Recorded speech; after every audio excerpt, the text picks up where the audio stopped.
Imagine करें कि आप एक बोट पर अपनी फैमिली के साथ नीले समुद्र में छुट्टियां गुजारने गए हैं। चारों तरफ दूर दूर तक पानी फैला हुआ है और सब कुछ नॉर्मल दिखाई देता हो, लेकिन तभी एक लम्हे में सब कुछ बदल जाए। अचानक समुद्र का पानी कहीं गायब हो जाए और आप समुद्र के नीचे की वीरान जमीन पर फंस जाएं। ऐसे में आपके दिमाग में कई सवाल आएंगे, आखिर समुद्र का सारा पानी कहाँ गया? क्या ये पानी दोबारा वापस आएगा? तो चलिए ये सभी सवालों के जवाब जानते हैं इस फिल्म से, जो आपको सांस रोकने पर मजबूर कर देगी। कहानी की शुरुआत में हम एक फैमिली को देखते हैं जो एक बोट पर कैरिबियन ओशन के बीच में मौजूद होते हैं। ये फैमिली बेन नाम के इस लड़के का बर्थडे सेलिब्रेट करने के लिए समुद्र के बीच में आए होते हैं, एक यादगार पल बनाने के लिए। वो सभी बहुत खुश थे, लेकिन उन्हें पता नहीं था कि ये खुशी कुछ ही देर की मेहमान है। कुछ पल के लिए सब कुछ नॉर्मल चल रहा होता है। जब वह सभी समुद्र का व्यू एंजॉय कर रहे थे तो बेन की मॉम समुद्र में स्विमिंग करने के लिए जंप कर देती है, जबकि बेन और उसके फादर फिशिंग करने में बिजी थे। लेकिन तभी अचानक से बेन की मॉम जूलिया को समुद्र में ऐसा फील हुआ जैसे कोई बड़ी सी चीज उसके आसपास चक्कर लगा रही हो। जब वह यहाँ वहाँ देखती है तो उसे कुछ भी नहीं दिखाई देता, लेकिन तभी अचानक से कोई उसे समुद्र के नीचे खींच लेता है और साथ ही उनके बोट पर जो इक्विपमेंट्स हैं वह तेजी से यहाँ वहाँ डायरेक्शन चेंज करने लग जाते हैं, जैसे कुछ बड़ा हो रहा हो। बेन और टॉम इस बदलते हालात को अच्छी तरह समझ नहीं पाते क्योंकि वह फिशिंग करने में बिजी होते हैं। वही जूलिया देखती है कि वह अपने बोट से कुछ ही सेकंड्स में काफी दूर आ गई है और वह डूब रही है। वह खुद को बचाते हुए टॉम को जोर जोर से आवाजें देने लगती है, लेकिन जूलिया बोट से काफी दूर होने की वजह से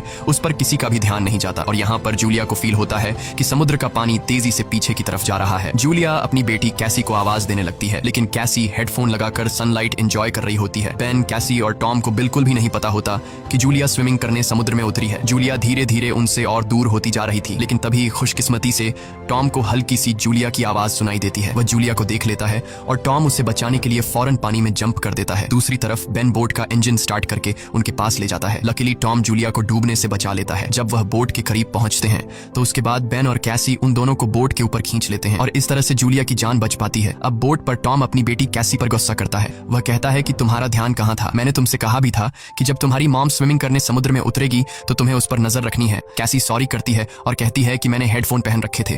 खैर, अब जूलिया सेफ थी। टॉम कहता है कि अब कोई भी बिना बताए स्विमिंग करने नहीं जाएगा और अगर कोई जाएगा भी तो पहले किसी न किसी को इन्फॉर्म करेगा। वो सभी टॉम की बात पर अग्री हो जाते हैं और अब रात होने वाली होती है, इसीलिए वह सब बेन की बर्थडे सेलिब्रेट करने के लिए तैयारी करने लगते हैं। रात को बर्थडे सेलिब्रेट करने के बाद कैसी के बॉयफ्रेंड का वीडियो कॉल आ जाता है। कैसी उसे बताती है कि वो सभी बोट में काफी एंजॉय कर रहे हैं, लेकिन उसका बॉयफ्रेंड कैसी से कहता है कि तुम सभी को जल्दी से सरफेस पर आना चाहिए। यहाँ टीवी में बता रहे हैं कि कुछ बहुत ही बड़ा होने वाला है जो पूरी दुनिया के लिए बहुत ही अनयूजुअल होगा। ये सुनते ही कैसी नोटिस करती है कि उसके बॉयफ्रेंड के पीछे शहर में बहुत बड़ा तूफान आ रहा है। वह ये देखकर थोड़ी परेशान हो जाती है क्योंकि उस समय ये लोग सेफ जगह पर तो बिल्कुल भी नहीं थे। वह उससे और भी बातें करने लगती है कि तभी अचानक इन दोनों का कनेक्शन कट जाता है। ये बात वह जाकर अपनी मॉम डैड को बताती है, जिसके बाद ये लोग अपनी बोट की सेफ्टी चेक करने लगते हैं। जो चेक करते हुए ये लोग नोटिस करते हैं कि उनके बोट के आसपास बहुत सारी वेल और शार्क फिश मंडरा रही हैं, जबकि इस एरिया में वेल्स या फिर शार्क मछली बिल्कुल भी नहीं पाई जाती है। टॉम एक ओशन एक्सप्लोरर था, इसीलिए वह जानता था कि वेल या शार्क ऐसा किसी बड़े भयानक तूफान के आने से पहले ही करती है। आने वाले भयानक तूफान का अंदाजा तो हो ही चुका था, लेकिन उससे पहले उन्हें शार्क से निपटना था। उससे पहले कि वह कुछ कर पाते तभी इस दौरान उनकी बोट को एक जोरदार झटका लगता है। वह सभी बहुत घबरा जाते हैं। टॉम समझ जाता है कि बोट के निचले हिस्से के साथ कोई बड़ा क्रीचर टकरा गया है, जिसे चेक करने के लिए टॉम नीचे पानी में जाता है। वह देखता है कि बोट के नीचे बहुत बड़ा डेंट आ चुका है, जो कि जरूर किसी बड़ी शार्क ने दिया था। ये चेक करने के बाद जब टॉम वापस ऊपर आता है तो उसके कंधे पर बहुत ही गहरा चोट आया होता है। ये देखकर जूली उसके जख्मों पर स्टिचेस लगाती है। यहाँ पर टॉम अपनी फैमिली को बताता है कि शार्क के दिए इस डेंट की वजह से इंजन खराब हो गया है, अब हम बोट को आगे नहीं ले जा पाएंगे। वह सभी समुद्र के बीचों बीच फंस चुके हैं और अब उनके पास सिर्फ यही ऑप्शन रह गया था कि यह किसी को मदद के लिए बुलाए। लेकिन केसी जब बाहर मदद के लिए कॉल करने के लिए आई तो सिग्नल भी नहीं थे। उनकी बोट का कम्युनिकेशन कोई भी सिग्नल पकड़ नहीं रहा था। वह सभी बहुत परेशान थे कि अचानक से यह सब कुछ बंद क्यों पड़ गए। अब इस मुश्किल वक्त में टॉम अपने खाने पीने का सामान चेक करता है। उनके पास सिर्फ 4 दिन तक का खाना था और कुछ भी नहीं, लेकिन जिंदा रहने की एक छोटी सी उम्मीद उन्हें इस बात की थी कि यह लोग एक शिपिंग रूट पर थे और यहाँ से कोई न कोई शिप इन्हें गुजरते हुए देख लेगा, जिसके बाद वह इसे बचा लेंगे। अब उनकी इन्हीं बातों के दौरान उन्हें बाहर से एक जोरदार आवाज सुनाई देती है। जब उन्होंने बाहर जाकर देखा तो एक बड़ा सा मीटियोरॉइड इन्हीं की तरफ आ रहा था। वह उनकी शिप से टकरा सकता था और उससे बचने के लिए टॉम जल्दी से अपनी बोट का इंजन स्टार्ट करता है, लेकिन वह जानता था कि अगर उसने ऐसा किया तो उसकी बोट बर्बाद हो जाएगी और ऐसा ही होता है। उनकी बोट का इंजन पूरी तरह से डैमेज हो गया, लेकिन उनके पास कोई दूसरा ऑप्शन था ही नहीं। अगर वह इंजन स्टार्ट करके बोट को आगे नहीं ले जाता तो वह मीटियोरॉइड सीधा इनसे टकरा जाता। टॉम देखता है कि आसमान में से गिरने वाली ये ऑब्जेक्ट्स असल में सैटेलाइट थी, इसीलिए अचानक रेडियो और टेलीफोन्स के सिग्नल्स ने काम करना छोड़ दिया है। वह सभी इस हादसे से पूरी तरह संभल नहीं पाए थे कि तभी एक दूसरा मीटियोरॉइड भी उनकी तरफ बढ़ने लगा। अब अपने आप को बचाने के लिए ये लोग कुछ और कर नहीं सकते थे, इसीलिए ये बोट के निचले हिस्से में जाकर लाइफ जैकेट पहन लेते हैं ताकि अगर बोट पलट भी जाए तो वो सभी पानी में डूबे नहीं। जब वह बोट के अंदर होते हैं तो बोट बहुत ही तेजी से झटके खाने लगती है। वह सभी समझ जाते हैं कि अब ये लोग बच नहीं पाएंगे। तभी अचानक इन लोगों को एक जोरदार आवाज सुनाई दी और ये सभी बेहोश हो जाते हैं। जब इन्हें होश आया तो ये लोग पाते हैं कि ये लोग जिंदा थे। हालांकि इन्हें चोटें जरूर आई थीं, मगर हैरानी की बात यह थी कि अब उनकी बोट के अंदर कहीं छोटी बड़ी सुराखें हो चुकी थीं, लेकिन उससे पानी अंदर नहीं आ रहा था। अब जब यह पूरी फैमिली अपने बोट से बाहर आकर देखती है तो यह नजारा देखकर वह सभी हैरान रह जाते हैं। वह देखते हैं कि उनकी बोट के नीचे पानी ही नहीं, उनकी बोट के आसपास जमीन पर मछलियां पड़ी थीं और उनकी बोट एक वीरान पहाड़ी इलाके में थी, जैसे यह लोग किसी दूसरी दुनिया में आ गए हों। यह जगह पूरी तरह से बदल चुकी थी। जहां कल रात तक पानी था, वह जगह अब ऊंचे ऊंचे पहाड़ों और गड्ढों की तरह दिख रही थी। वह सभी जल्दी यह बात रियलाइज कर लेते हैं कि वह किसी डिजर्ट में नहीं, बल्कि वह अभी भी समुद्र के बीचों बीच है। बस समुद्र का सारा पानी यहाँ से किसी दूसरी जगह शिफ्ट हो गया है। अब टॉम जल्दी से अपना कंपास निकालता है और डायरेक्शन देखने लगता है और वह समझ जाता है कि यह जरूर धरती के साथ कुछ गड़बड़ हुई है। धरती के पोल चेंज हो गए हैं। नॉर्थ पोल की जगह साउथ पोल आ गया था, जो कि साउथ पोल की जगह नॉर्थ चला गया था, और इसीलिए जहां पर पहले जमीन पर लोग बसते थे, समुद्र का सारा पानी वहां पर चला गया है और अब समुद्र की जगह जमीन बन चुकी थी। इस चीज का पता लगने के बाद यह सब लोग हैरान रह गए। एक और भयानक बात टॉम ने उन्हें यह बताई कि इस सब के बीच जो इंसान जिंदा जमीन पर थे वह सभी मारे गए होंगे। केसी को यह बात बहुत ज्यादा तकलीफ देती है। वह अपने आप को कैबिन में बंद कर लेती है क्योंकि उसे पता चल चुका था कि उसका बॉयफ्रेंड अब इस दुनिया में नहीं रहा। लेकिन अब एक और बात थी जो कुछ ही देर बाद उन्हें पता चलने वाली थी और वह बात सुनकर उनके होश उड़ने वाले थे। खैर, अब जूली यहाँ पर बचे हुए खाने को इकट्ठा करने लगती है और बेन अपने बर्थडे के सारे बलून हवा में उड़ाता है ताकि अगर कोई जिंदा हो तो वो उनके पास आ जाए और वो सब मिलकर इस सिचुएशन का सामना करें। उसके बाद टॉम रेडियो के जरिए किसी से कांटेक्ट करने की कोशिश करता है। उम्मीद तो उसे ये थी कि सामने से कोई रिस्पॉन्स नहीं आएगा, लेकिन सरप्राइजिंगली उसे रिस्पॉन्स मिलता है। ये रिस्पॉन्स उसे एक कैप्टन ने दिया था जिसका नाम नाटो है और वो भी समुद्र के शिफ्ट होने की कहानी जानता था क्योंकि वह भी टॉम की फैमिली की तरह अपनी सबमरीन में था। टॉम कैप्टन से पूछता है कि अब इस सिचुएशन में हमें क्या करना चाहिए। यहाँ कैप्टन इन सभी को वह बात बताता है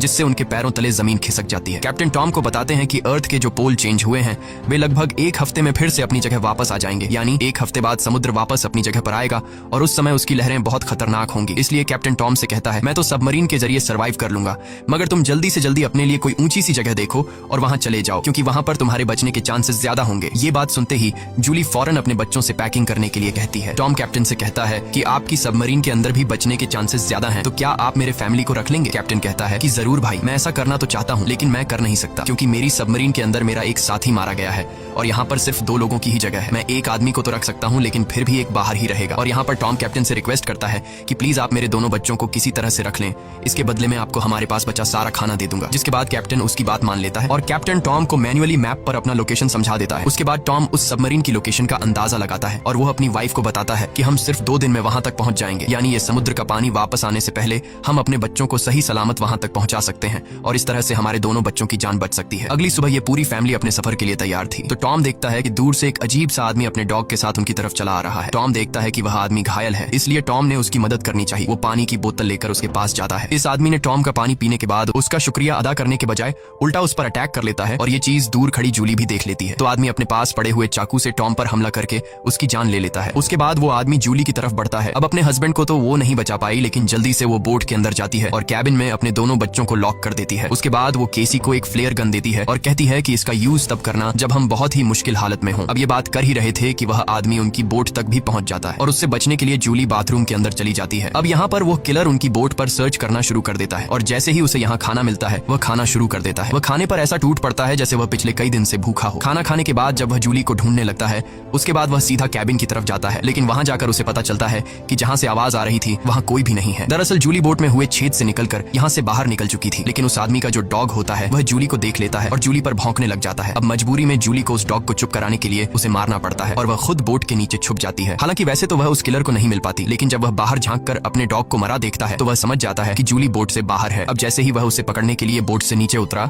तो जूली वापस बोट के ऊपर जाकर एक टूटे हुए शीशे को अपना रास्ता बनाते हुए फिर से बोट के अंदर आ जाती है। लेकिन थोड़ी देर में यहाँ पर जूली उस आदमी के हाथों पकड़ी जाती है। वह उसे उसके बालों से पकड़ के उसे मारने लग जाता है। वह जूली का गला दबाने लगता है। अब वह किसी तरह से खुद को बचाने के लिए उस किलर से लड़ने लगती है। कैसी जो ये सब केबिन से देख रही थी उसे याद आता है कि ये फ्लेयर गन यूज करने का अच्छा मौका है। वो फ्लेयर गन चला देती है जिससे आदमी दूर जा गिरता है, लेकिन उससे ज्यादा कुछ नहीं होता, बस उन्हें भागने का मौका मिल जाता है और बोट में आग भी लग जाती है। अब जूली जल्दी से अपने दोनों बच्चों को बचाने के लिए उस बोट से बाहर निकल जाती है। बोट से निकलते वक्त वो किलर एक बार फिर से जूली पर हमला करता है, लेकिन इस बार जूली उसे लात मारते हुए पीछे गिरा देती है। बाहर जाने के बाद कैसी और बेन अपने फादर की डेड बॉडी को देखकर रोने लगते हैं। उन्होंने इस सब की बिल्कुल उम्मीद नहीं की थी। बेन अपने पिता की मौत का खुद को जिम्मेदार ठहराता है। वो कहता है कि न मैं वो बलून ऊपर छोड़ता और न ही आदमी उन्हें देखकर यहाँ आता। अब यहाँ पर जूली भी अपने हस्बैंड से लिपट कर रो रही थी कि तभी वो देखती है कि वो किलर उनकी जलती हुई बोट से बाहर निकल आता है और अब उनके लिए यहाँ पर रुकना सेफ नहीं था, इसीलिए वो अपने दोनों बच्चों को लेकर यहाँ से भागती है। कुछ ही देर बाद बाद उनकी जलती हुई बोट ब्लास्ट हो जाती है। भागते भागते ये लोग काफी थक चुके थे,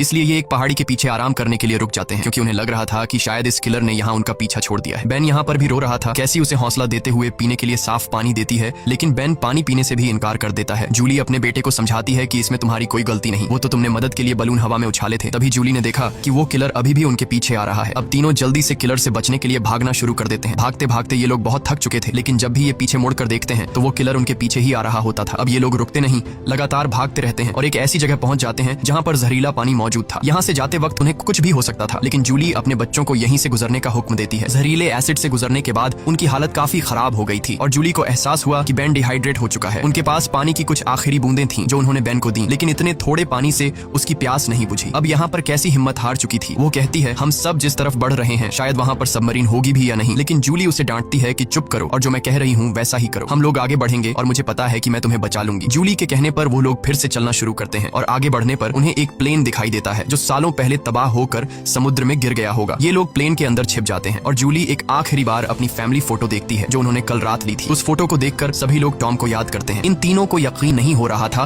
कि एक ही दिन में उनके साथ क्या से क्या नहीं हुआ। अब रात काफी हो चुकी थी और ये लोग थक भी चुके थे। कैसी और बेन सो चुके थे। तभी किसी की आवाज से केसी की आंख खुल जाती है। वो बाहर देखने आती है तो देखती है कि वही किलर उनके पीछे आ रहा है। अब इन तीनों को इस किलर से हर हाल में जान छुड़ानी थी, इसीलिए कैसी उसी जगह पर बैठकर सोने का नाटक करती है। किलर समझता है कि वो सो रही है और जैसे ही वो अटैक करने आता है जूली मौका पाकर पीछे से वार करती है। इस बार जूली बहुत गुस्से में थी। वो उस पर इतने हमले करती है कि उसकी जान ले लेती है। आखिरकार उनका ये खतरा टल जाता है और जूली सुकून की नींद सो जाती है। सुबह जब वो उठते हैं तो देखते हैं कि किलर की बॉडी बहुत बुरी हालत में है। किसी क्रीचर ने उसे काट काट कर अंदर से खोखला कर दिया था, जिससे उन्हें अंदाजा हो गया कि यहाँ आस-पास खतरनाक जीव है। अब उन्हें जल्दी से वहां पहुंचना था जहां कैप्टन की सबमरीन थी। जूली अपना मैप देख रही थी। दूसरी तरफ बेन पानी की तलाश में भटक रहा था। आगे जाकर वो पानी देखता है और बिना सोचे समझे पीने लगता है। जूली ने मना किया था क्योंकि वो तालाब जहरीला था, लेकिन बेन इतना प्यासा था कि उसने जूली की बात न मानी। जूली उसे देखती है और दौड़कर पानी पीने से रोक लेती है, लेकिन तब तक वो काफी पानी पी चुका था। थोड़ी देर बाद बेन बीमार हो गया और चलने की हालत में नहीं था, इसीलिए जूली और केसी वहां पर एक शेल्टर बनाते हैं और कुछ देर आराम करते हैं। तभी जूली को अजीब आवाजें सुनाई देती हैं। जब वो बाहर जाकर देखती है तो उसे पता चलता है कि ढेर सारे क्रैब्स उनकी तरफ बढ़ रहे हैं, जिनसे बचने के लिए उन्होंने भागना शुरू किया। थोड़ा आगे चलने के बाद कुछ दूरी पर उन्हें एक बहुत बड़ी शिप नजर आई। ये एक कार्गो शिप थी जिसके अंदर बहुत सारे कंटेनर्स भी थे। इन कंटेनर में ही बहुत सारे लोगों ने पनाह ली हुई थी। इन तीनों को देखते ही वो सभी कंटेनर में जाकर छुप गए। दरअसल वो इन तीनों से नहीं भागे बल्कि उनके पीछे केकड़े आ रहे थे। ये तीनों कंटेनर के पास जाकर गिड़गिड़ाने लगते हैं और दरवाजा खोलने की रिक्वेस्ट करते हैं, लेकिन वो उनके लिए दरवाजा नहीं खोलते। दूसरी तरफ केकड़ों की एक बहुत ही बड़ी सेना उनके पीछे थी, इसीलिए अब उनको खुद कुछ करना होगा। उनके पास कोई और रास्ता तो था नहीं, इसलिए जूलियन और उसके दोनों बच्चे कंटेनर के ऊपर चढ़ने का फैसला कर लेते हैं। जूलियन पहले अपने दोनों बच्चों को कंटेनर के ऊपर चढ़ाती है। अब जूलियन जैसे ऊपर चढ़ती है तो एक केकड़ा आकर उसे पैर पर काट लेता है, लेकिन वो जैसे तैसे करके उसे अपना पांव छुड़ाकर ऊपर चढ़ जाती है। अब जूलियन अपने जख्म को अपने स्कार्फ से बांध लेती है, जिसके बाद वो बेहोश हो जाती है। केसी और बेन देखते हैं कि वो केकड़े उस कंटेनर को काटते हुए उसके अंदर चले गए और उसके अंदर मौजूद लोगों पर इन केकड़ों ने हमला कर दिया। अब वो लोग अपने पास मौजूद हथियारों से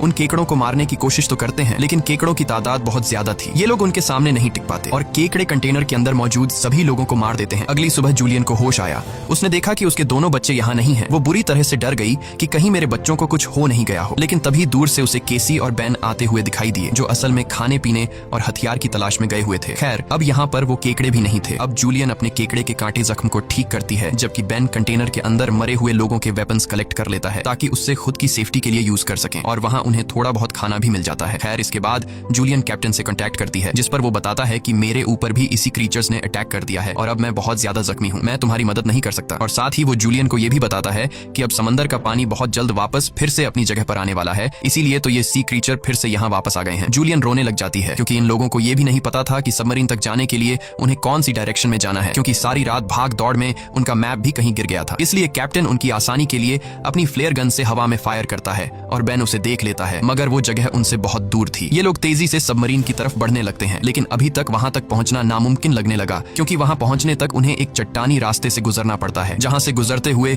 उन्हें शायद फिर से उन केकड़ों का सामना करना पड़ सकता है, जिससे उनकी जान जा सकती थी। अब केसी को भी अपनी माँ पर तरस आने लगता है कि उनकी माँ का क्या होगा। कैप्टन तो हम तीनों में से मुझे और मेरे भाई को सबमरीन में रख लेगा, लेकिन जूलियन का क्या होगा, क्योंकि अब कुछ ही देर में पानी आने वाला है। जूलियन केसी से कहती है कि तुम्हें ये सब सोचने की जरूरत नहीं, जब हम सब मरीन तक पहुंच जाएंगे तो वहां डिसाइड करेंगे कि हमें क्या करना है, और कहती है कि चलो आगे बढ़ो। वहां से आगे बढ़ते हुए उनकी किस्मत उन्हें एक बार फिर से धोखा देती है। वहां पर लैंडस्लाइड होने लगती है, जहां जूलियन जो सबसे पीछे थी उसके आगे आकर एक बड़ा सा पत्थर गिर गया और वो वहीं पर फंस जाती है। अब केसी अपनी माँ के बिना आगे नहीं बढ़ना चाहती थी, लेकिन वो उससे कसम देती है कि तुम हर हाल में खुद को और अपने भाई को बचाओगी। अब इसीलिए केसी अपने भाई को लेकर आगे बढ़ने लगती है। जब वो लोग सबमरीन तक पहुंचते हैं तो उन्हें वहां पर कोई भी नहीं मिलता। ये दोनों जोर जोर से सबमरीन का दरवाजा खटखटाने लगते हैं, लेकिन तभी पीछे से कैप्टन आता है जो बुरी तरह से जख्मी था। कैप्टन ने बताया कि देखो, सबमरीन में 3 लोग बैठ सकते हैं और मेरे बचने के चांस बहुत कम है, इसीलिए अगर मैं सबमरीन में बैठकर पानी से बचते हुए ऊपर सरफेस तक पहुंच भी जाता हूं तब भी मैं नहीं बच पाऊंगा। ये बात सुनकर केसी जल्दी से वापस पीछे मुड़ गई और तेजी से जूलियन की तरफ आने लगी। वहां फिर से उन केकड़ों का सैलाब आने लगता है, जहां पर जूलियन अपनी गन से उन सबको शूट करने लगती है, लेकिन कुछ ही देर में उसकी बुलेट्स खत्म हो जाती हैं। अब इससे पहले कोई क्रीचर आकर उस पर हमला करता, केसी ऊपर से उसे हाथ देती है और आखिर उसकी मदद से जूली यहाँ से बाहर निकलने में कामयाब हो जाती है और यह लोग जल्दी से भागते हुए सबमरीन तक आ जाते हैं। अब यह लोग बिना ज्यादा वक्त गवाए सबमरीन के अंदर बैठ जाते हैं और वो भयानक केकड़े भी उनके पीछे आ जाते हैं। लेकिन तभी एक बहुत ही बड़ी भयानक समुद्री लहर उन्हें अपनी तरफ आती हुई दिखाई देती है, जो कई 100 मीटर ऊंची थी, दिखने में बहुत ही खतरनाक लग रही थी। वह तेजी से जोरदार तरीके से उनके सबमरीन से आकर टकराती है, जिससे यह लोग बेहोश हो जाते हैं। जूली को जब होश आया तो हैरानी की बात थी कि उनकी सबमरीन पानी में नहीं थी, बल्कि समुद्र की वह बड़ी लहर उनकी सबमरीन को बहाकर एक शहर में ले आई थी, जो कि पूरी तरह से तबाह हो चुका था, जिसे देखकर साफ समझ आ रहा था कि जमीन से अब इंसानों का सफाया हो चुका है। और बस यही सीन दिखाते हुए ये फिल्म खत्म हो जाती है। अगर वीडियो आपको अच्छी लगी हो तो हमारे चैनल को सब्सक्राइब और वीडियो को लाइक जरूर कीजिएगा। मिलते हैं अगली वीडियो में।